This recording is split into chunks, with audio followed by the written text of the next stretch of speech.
如果有一天你掉入了地心世界，你会看到怎样一番景象呢？大家好，我是老黑。今天的故事是一个关于地下世界的故事。在中国古代，对于地理天象，人们有各种各样的学说，其中有一种叫做浑天学说。人们认为天地就像一个鸡蛋一样，在混沌未开之时，蛋黄和蛋清混为一体，一旦蛋黄和蛋清分开，就是开天辟地之时。蛋黄为地，蛋清为天，外面的这一层蛋壳就是天地的边界，人们无法在蛋壳之外生存，这个壳就被称为天壳。据记载，在关东地区经常发生大地震，一旦发生大地震，地面就会裂开，有时候会从裂缝中喷出水，有时候会冒出黑烟，还有的时候会喷出一些火焰。大地裂开的时候，如果刚好有房屋、村庄或者人在这个裂缝之中，那么它就会掉入大地之中，消失不见，没有人会知道他们去了哪里，就像消失的亚特兰蒂斯，成为永远的未解之谜。话说顺治3年，在甘肃武威这一带经常发生大地震，也会发生大地裂开、村落陷入的离奇事件。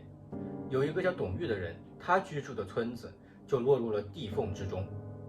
但是离奇的是，9天之后，董玉独自从土里钻了出来，这是怎么回事呢？据说董玉这个人，他是专门修炼道家炼体法术的人，他可以沉入水中，不用呼吸，也不会被淹死。话说当天，当地发生了大地震，董玉一家人落入地缝之中。这个地缝特别深，董玉一路下坠，就感觉自己好像是在飞，但是也没有真的在飞，就是那种坐电梯的感觉，有失重感，感觉人晕晕乎乎在空中飘，这个感觉还挺舒服。他还能和家人对话。就这样，他们一直向下落，落了整整1天1夜之后，情况发生了变化。在底下，他们落入了一个地下河。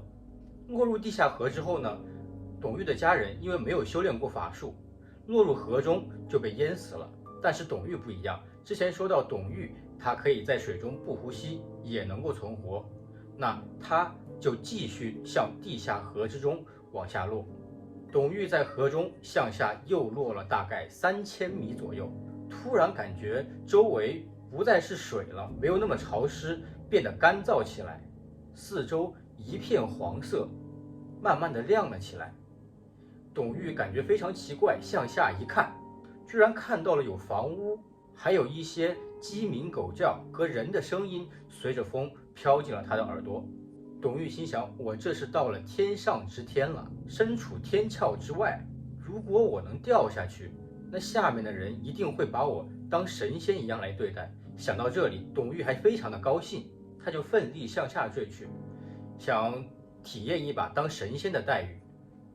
正在他下坠的时候，突然刮来一阵旋风，挡住了他，让他在原地打转，无法动弹。这个时候，空中飘来了一个身高6米的古代人，面露愤怒的神色，指着董玉就说道：“你是什么人？好大的胆子！这里是天与天的分界，自古以来神仙都没有办法穿过这个界限，你赶紧回去，要不然等到地缝合拢，就算你能穿过水，你也没有办法穿过地壳，你必死无疑啊！”董玉还没有来得及回话，突然四周金光四射，这个身高6米的古代人大声说道：“不好，太阳马上就要来了，连我都要马上去躲避，更何况你这个肉体凡胎，你会被太阳烧死的，赶快走！”说完，这个古代人就向董玉的背后猛推一把。董玉也是一个聪明人，到死的时候是真想活着，他就一运气，奋力向上冲去。可是这个速度太快，温度特别高，就像流星坠入地球一样，要经过高温的灼烧。当董玉返回地面的时候，脸已经被烧得焦黑，身上的皮肤和衣服已经被烧得粘在了一起。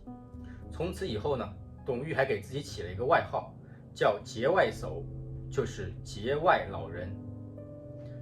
所以你觉得这是地心世界还是平行宇宙呢？